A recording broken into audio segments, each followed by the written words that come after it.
স্বাগতম ষ্টুডিঅ'ত মই প্ৰাঞ্জল প্ৰতিম হাজৰিকা। আৰম্ভণিতে এটা দুৰ্ভাগ্যজনক খবৰ। কাজিৰঙাৰ হালধিবাৰীত ভয়াৱহ পথ দুৰ্ঘটনা সংঘটিত হৈছে। গছৰ মূঢ়া তীব্ৰবেগী এল্টো বাহনৰ খুন্দা। দুৰ্ঘটনাত থিতাতে নিহত হৈছে 3জন লোক। নলবাৰীৰ পৰা গোলাঘাট অভিমুখে গৈ আছিল বাহনখন। নিহত লোককেইজন কনকসেন দাস, ফুলেন বৰ্মন, কাৰ্বি আংলঙৰ বীৰেন ৰংহাংপি। দুৰ্ঘটনাগ্ৰস্ত বাহনখনৰ নম্বৰ হৈছে AS01EA4672। এক দুৰ্ভাগ্যজনক পথ দুৰ্ঘটনা সংঘটিত হৈছে কাজিৰঙাৰ হালধিবাৰীত।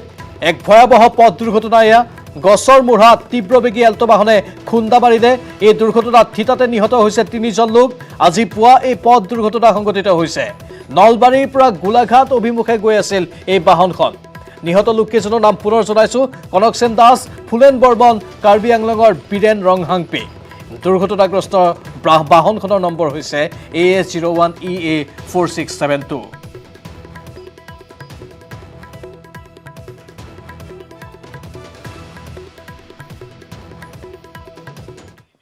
এই মুহূৰ্তৰ আন এক ব্ৰেকিং নিউজ। জম্মু কাশ্মীৰত উগ্ৰপন্থী নিৰাপত্তাৰক্ষীৰ তুমুল সংঘৰ্ষ। কাশ্মীৰৰ চপিয়ানত সেনাৰ গুলীত নিহত হৈছে 3 সন্ত্ৰাসবাদী। সেনাৰ গুলীত নিহত 3 সন্ত্ৰাসবাদী লস্কৰ-ই-তৈবাৰ সদস্য। নিহত 3 সন্ত্ৰাসবাদীকেইটাৰ পৰা উদ্ধাৰ কৰা হৈছে মাৰণাস্ত্ৰসহ বিস্ফোৰক সামগ্ৰী। সমগ্ৰ অঞ্চলটোতে সেনাই অভিযান অব্যাহত ৰাখিছে। জম্মু কাশ্মীৰৰ পৰা আহিছে এইটো খবৰ। উগ্ৰপন্থী নিৰাপত্তাৰক্ষীৰ তুমুল সংঘৰ্ষ হৈছে তাত। কাশ্মীৰৰ চপিয়ানত সেনাৰ গুলীত নিহত হৈছে 3 সন্ত্ৰাসবাদী। সেনাৰ গুলীত নিহত 3 সন্ত্ৰাসবাদী লস্কৰ-ই-তৈবাৰ সদস্য। নিহত 3 সন্ত্ৰাসবাদীকেইটাৰ পৰা উদ্ধাৰ মাৰণাস্ত্ৰসহ বিস্ফোৰক সামগ্ৰী। সমগ্ৰ অঞ্চলটোতে সেনাই অভিযান অব্যাহত ৰাখিছে।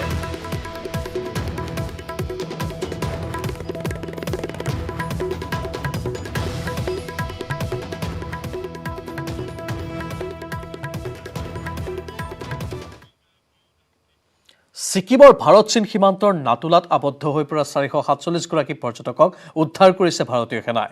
প্ৰবল তুষাৰপাতৰ ফলত আবদ্ধ হৈ পৰিছিল পৰ্যটকসকল। নাতুলা গেংটক পথত 15 কিলোমিটাৰ জোৰা পথছোৱাত প্ৰায় 155খন বাহনত আবদ্ধ হৈ পৰিছিল যাত্ৰীসকল।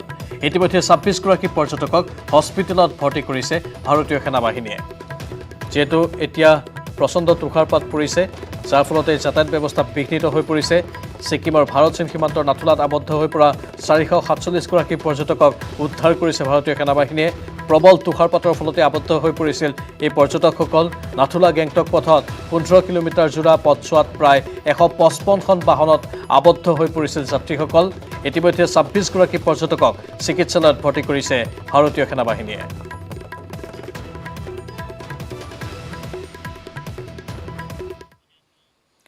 22 ফেব্ৰুৱাৰীত পুনৰ অসমলৈ আহিব দেশৰ প্ৰধানমন্ত্ৰী নৰেন্দ্ৰ মোদী। এমাহত তৃতীয়টো অসম ভ্ৰমণ প্ৰধানমন্ত্ৰী মোদীৰ। ধেমাজিৰ চিলাপথাৰত যুদ্ধকালীন তৎপৰতাৰে প্ৰস্তুতি চলিছে জনসভাস্থলী আৰু সুবিশাল মঞ্চ, হেলিপেড, উপপথৰ কাম চলি আছে। চিলাপথাৰৰ কোলাজান চিতলমাৰী পথাৰত হ'বলগীয়া জনসভাত প্ৰায় 5 লাখ লোকে অংশগ্ৰহণ কৰাৰ সম্ভাৱনা আছে। বৃহস্পতিবাৰে বিয়লি চিতলমাৰী পথাৰত কাম কাজৰ অগ্ৰগতিৰ বুজ লয় মুখ্যমন্ত্ৰী সৰ্বানন্দ সোণোৱাল সহিতে আৰক্ষী সঞ্চালক প্ৰধান ভাস্কৰ জ্যোতি মহন্তৰ লগতে আৰক্ষীৰ শীৰ্ষ বিষয়াসকলে। চিতলমাৰীত প্ৰতিদিনেই উপস্থিত থাকি সাংসদ প্ৰদান বৰুৱা আৰু বিধায়ক ভুৱন পেগুৱে নিৰীক্ষণ কৰিছে প্ৰতিটো দিশ। একেটা অনুষ্ঠানত প্ৰধানমন্ত্ৰীগৰাকীয়ে তেল আৰু প্ৰাকৃতিক গেছৰ কেইবাটাও প্ৰকল্পৰ আধাৰশিলা স্থাপনৰ লগতে ধেমাজি অভিযান্ত্ৰিক মহাবিদ্যালয়ৰ শুভ উদ্বোধন কৰিব। চিলাপথাৰৰ পৰা মন বিকাশ বৰগোহাঁই এই সন্দৰ্ভত অধিক খবৰ জনাব আগবঢ়াইছো। 22 তাৰিখে আমি উপস্থিত থকা এই কোলাজান চিতলমাৰীৰ পথাৰত উপস্থিত হ'ব ভাৰতৰ প্ৰধানমন্ত্ৰী নৰেন্দ্ৰ মোদী আৰু দেশৰ হকে তেওঁ কেইবাটাও প্ৰকল্প শুভ উন্মোচন কৰিব আৰু সমান্তৰালকৈ ধেমাজিৰ আভিযান্ত্ৰিক মহাবিদ্যালয় উদ্বোধন আৰু শুৱালকুছিৰ যি আভিযান্ত্ৰিক মহাবিদ্যালয় আধাৰশিলা কৰিব এই চিতলমাৰীৰ পথাৰত। আৰু এই জনসভাত অংশগ্ৰহণ কৰিবলৈ থকা স্থানত ইতিমধ্যে প্ৰস্তুতি প্ৰায় তুংগত উঠিছে। প্ৰায় যুদ্ধকালীন তৎপৰতাৰে প্ৰধানমন্ত্ৰীগৰাকীৰ আগমনৰ প্ৰাক মুহূৰ্তত এনেধৰণে ধেমাজিৰ চিলাপথাৰ এই কোলাজান চিতলমাৰীৰ সুবিশাল পথাৰত ইতিমধ্যে যিহেতু প্ৰায় 3 লক্ষাধিক লোকৰ সমাগমৰ বাবে ইয়াতে ব্যৱস্থা কৰা হৈছে আৰু এই যি আচলতে সভা অনুষ্ঠিত হ'ব এই সভাখনেই হয়তো অসমৰ বাবে যিহেতু শেষৰখন সভা হ'ব আনুষ্ঠানিক যিহেতু কিছুদিন পিছতে নিৰ্বাচনী আয়োগে ঘোষণা কৰিব আগন্তুক বিধানসভা নিৰ্বাচনৰ দিন আৰু এই মুহূৰ্তত আমি যাব বিচাৰিম এই সভাখনৰ প্ৰস্তুতি কিদৰে আগবাঢ়িছে স্থানীয় বিধায়ক ভুৱন বেগু ডাঙৰীয়া আমাৰ সৈতে আছে আমি তেখেতৰ পৰা জানিব বিচাৰিম যে এই যি আচলতে বিশাল জনসভা ইয়াত অনুষ্ঠিত হ'ব আৰু যিহেতু পুৱা গধূলি ইতিমধ্যে নিশাৰ ভাগতো ইয়াতে কাম কাজ চলিছে অগ্ৰগতি কেনেধৰণে হৈছে আমি তেখেতৰ পৰা জানিব বিচাৰিম পোনপ্ৰথমে আমি বিধায়ক ডাঙৰীয়া আছে আমি তেখেতৰ পৰা জানিব বিচাৰিম যিহেতু প্ৰধানমন্ত্ৰীগৰাকী অহা 22 তাৰিখে আহিব কেনেধৰণৰ প্ৰস্তুতি চলিছে কিমান লোকৰ সমাগম ঘটিব ইয়াততো আমি আশা ৰাখিছোঁ যিটো প্ৰিপেৰেশ্যন আছে 5 লাখতকৈ অধিক মানুহ আমি আশা ৰাখিছোঁ মোৰ সমষ্টিৰ পৰাই অকল জোনাই সমষ্টিৰ পৰাই আমি 1 লাখ মানুহ আমি প্ৰস্তুতি চলাইছোঁ আমি ৰাতিপুৱা জোনাইত গোটেই ঘূৰিলোঁ জোনাই বহুত মিটিং কৰিলোঁ তাৰমানে মানুহ প্ৰধানমন্ত্ৰীক ধন্যবাদ দিয়াৰ কাৰণে যে এইটো এটা আমাৰ এই অঞ্চলৰ ইতিহাসৰ কাৰণে এইটো এটা সঁচা ভাবিব নোৱাৰা বিষয় যে নিজৰ 5 বছৰ কাৰ্যকালত তিনিবাৰ ধেমাজি জিলাত প্ৰধানমন্ত্ৰী এজনে দেখা দিয়াটো মই ভাবোঁ যে ধেমাজি জিলাৰ নিচিনা এটা সৰু জিলা পিছপৰা জিলাত দেখা দিয়াটো মই ভাবোঁ যে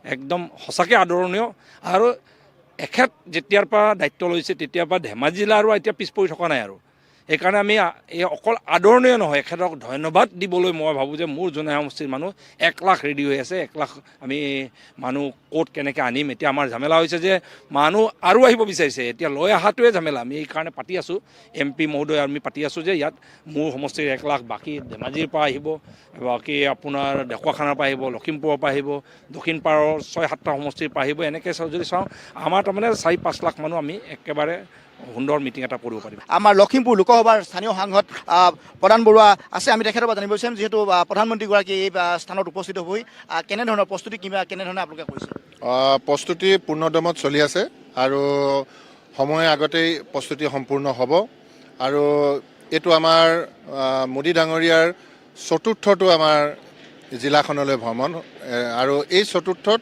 ইয়াৰ আগৰ কিবাৰ ভ্ৰমণতকৈ আৰু অধিক আমি জনসাধাৰণ ইয়াত সমবেত কৰাৰ কাৰণে আমি প্ৰস্তুতিটো লৈছোঁ আত্মনিৰ্ভৰশীল লখিমপুৰ আত্মনিৰ্ভৰশীল জোনাই ধেমাজি গতিকে তাৰো আমি প্ৰস্তুতিখিনি লৈছোঁ আশা ৰাখিছোঁ মোদীজীৰ এই সপোন আমি বাস্তৱত ৰূপায়ণ কৰিব পাৰিম হয় নিশ্চিতভাৱে যিহেতু ধেমাজিৰ এই ঐতিহাসিক যি আচলতে চিতলমাৰী পথাৰ এই ঐতিহাসিক চিতলমাৰী পথাৰত অহা 22 তাৰিখে প্ৰধানমন্ত্ৰী নৰেন্দ্ৰ মোদী ডাঙৰীয়াই ইয়াতে এই সভা সম্বোধন কৰিব এই জনসভাত ইতিমধ্যে জনসভাৰ বাবে যিহেতু প্ৰায় 5 লাখ লক্ষাধিক লোক সমাগম হ'ব বুলি ইতিমধ্যে জোনাই সমষ্টিৰ বিধায়ক ভুৱন বেগুৱে ব্যক্ত কৰিছে বিভিন্ন প্ৰান্তৰ লোকসকল আহিব আৰু দেশৰ হকে প্ৰধানমন্ত্ৰী নৰেন্দ্ৰ মোদীয়ে এই জনসভাতেই কেইবাটাও প্ৰকল্প উন্মোচন কৰিব সমান্তৰালকৈ ধেমাজি আভিযান্ত্ৰিক মহাবিদ্যালয় উদ্বোধন কৰিব এই জনসভা আৰু এই মুহূৰ্তৰ খবৰ হৈছে মূল্যবৃদ্ধিৰ বিৰুদ্ধে আছুৱে প্ৰতিবাদী কাৰ্যসূচী ৰূপায়ণ কৰিছে অত্যাৱশ্যকীয় সামগ্ৰীৰ মূল্যবৃদ্ধিৰ প্ৰতিবাদত বিক্ষোভ কাৰ্যসূচী দীঘলীপুখুৰীৰ পাৰত দুঘণ্টীয়া বিক্ষোভ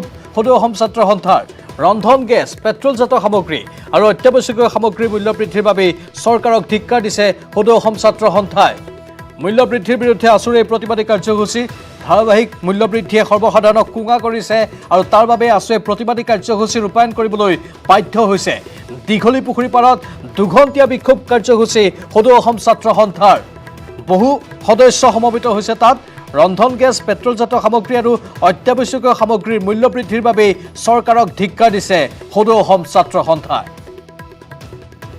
আমাৰ সতীৰ্থ ভাস্কৰ হাজৰিকা লাইভত আছে ভাস্কৰ পোনপটীয়া সম্প্ৰচাৰত আপোনাৰ কাষলৈ গৈছোঁ বহুকেইটা দাবীত তেওঁলোকৰ এই প্ৰতিবাদী কাৰ্যসূচী আৰু চৰকাৰক ধিক্কাৰ দিছে গৰিহণা দিছে সদৌ অসম ছাত্ৰ সন্থাই আৰু কি খবৰ আছে আপোনাৰ লগত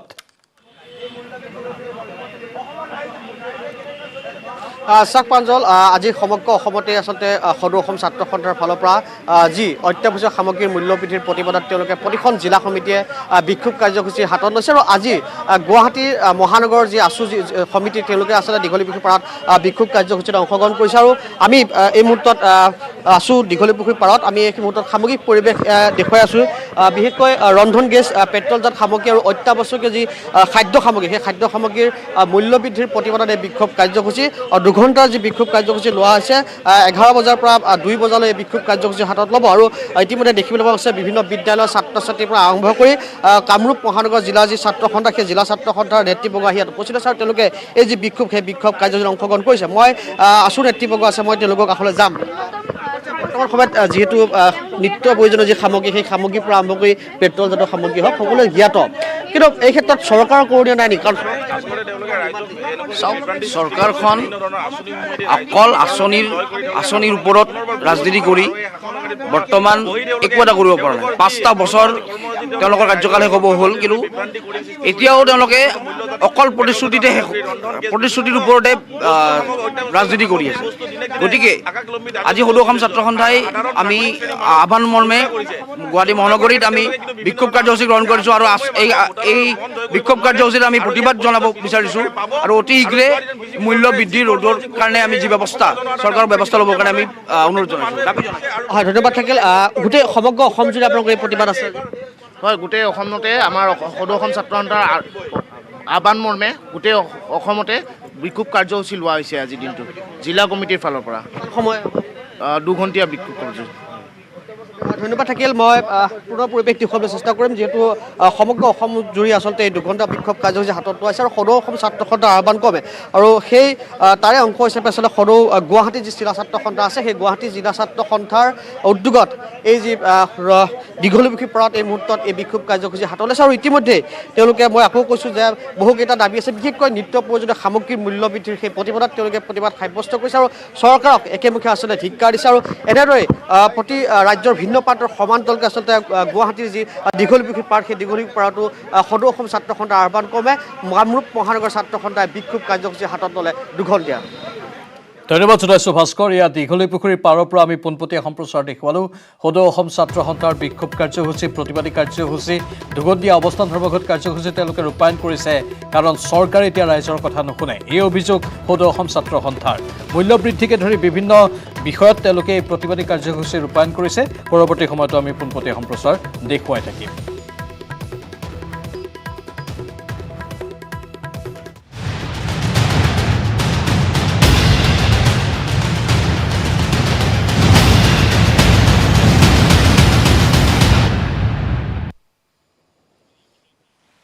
পুনৰ শিৰোনামত অসম চুক্তিৰ 6 নম্বৰ দফা। মন্ত্ৰী হিমন্ত বিশ্ব শৰ্মাৰ এটা মন্তব্যৰ পিছতে ৰাজ্যত দফা 6ৰ ধুমুহা বলিছে। হিমন্ত বিশ্বৰ মন্তব্য 6 নম্বৰ দফা ৰূপায়ণ কমিটিৰ পৰামৰ্শ কাৰ্যকৰী কৰাটো অসম্ভৱ। আইনমতে সম্ভৱ নহয় কমিটিৰ পৰামৰ্শ ৰূপায়ণ। কমিটিৰ আসন সংৰক্ষণৰ পৰামৰ্শ ৰূপায়ণ কৰাটোও অসম্ভৱ।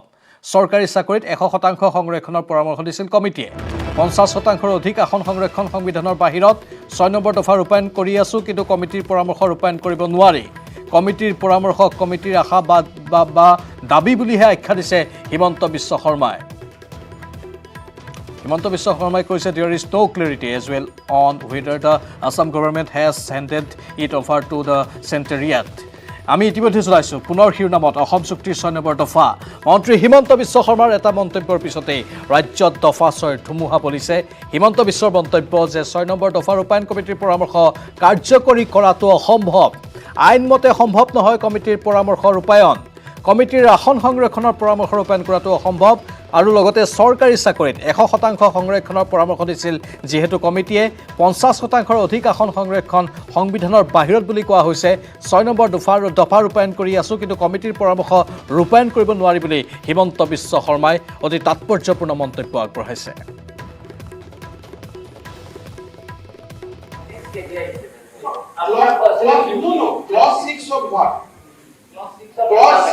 Clause 6 of Assam Accord কেতিয়া implement কৰিব লাগিলে মই কম next immediately, but আপুনি যদি কয় recommendation of this expert বুলি, then I have my reservation. Expert of because the recommendation given by the Clause 6 committee are far from the legal realities of this country. They have recommended certain things which Supreme Court of India has said that you cannot do this. So how can I implement certain things?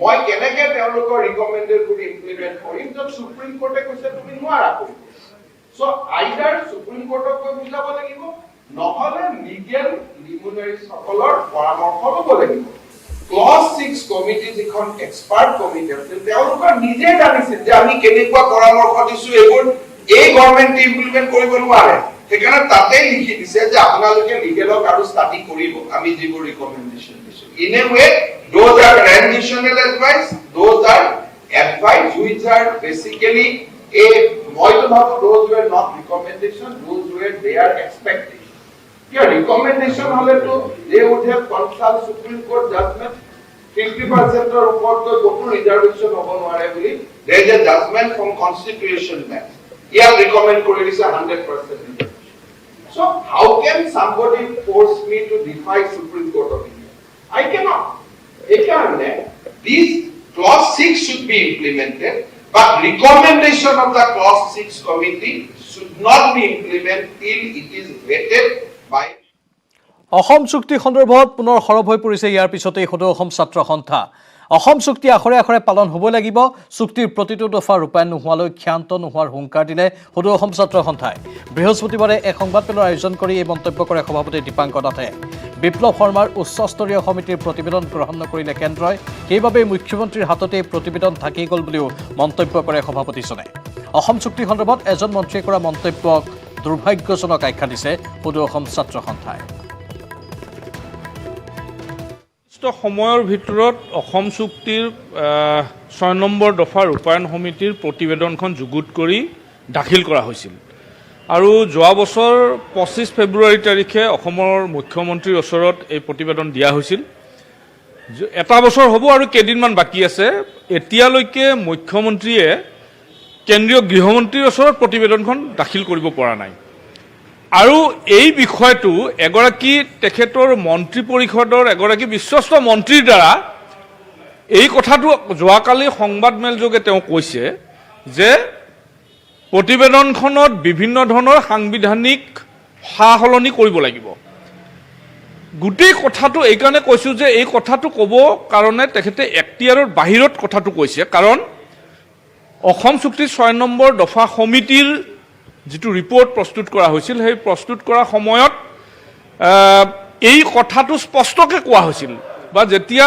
ৰাজহুৱা কৰা হৈছিল ৰিপৰ্টটো সেই সময়তো কোৱা হৈছে যে কেইবাটাও কনষ্টিটিউচনেল এমেণ্ডমেণ্টৰ কথা তাত উল্লেখ কৰা হৈছিল আৰু দফাসমূহ কোনটো কিদৰে ইমপ্লিমেণ্ট কৰা হ'ব সংবিধানৰ কোনটো দফা পৰিৱৰ্তন কৰি তাত সোমাব লাগিব এই সকলো কথা তাত দেখুৱাই দিয়া আছে গতিকে অসম চুক্তিৰ 6 নম্বৰ দফা কনষ্টিটিউচনেল সেফগাৰ্ড বুলি কৈ কনষ্টিটিউচনৰ এমেণ্ডমেণ্ট নোহোৱাকৈ কৰিব খোজাটোৱে ডাঙৰ কথা নহয় অকল মানুহক আভুৱা ভৰি মিছা কথা কৈ আৰু মানুহক বিপথে পৰিচালিত কৰিবৰ কাৰণে যোৱাকালি মন্ত্ৰীগৰাকীয়ে এনেকুৱা বক্তব্য ৰাখিছে আৰু আটাইতকৈ ডাঙৰ কথা অসমৰ মুখ্যমন্ত্ৰীগৰাকীয়ে এই গোটেই বিষয়টোত 6 নম্বৰ দফা ৰূপায়ণ কৰা বিষয়টোত ব্যৰ্থ হৈছে কাৰণ তেওঁ কাণ্ডজ্ঞানহীনভাৱে অসমীয়া জাতিৰ স্বাৰ্থ ৰক্ষা কৰিম বুলি শাসনৰ গাদী দখল কৰি তেওঁ উচ্চস্তৰীয় সমিতিয়ে দিয়া ৰিপৰ্টটো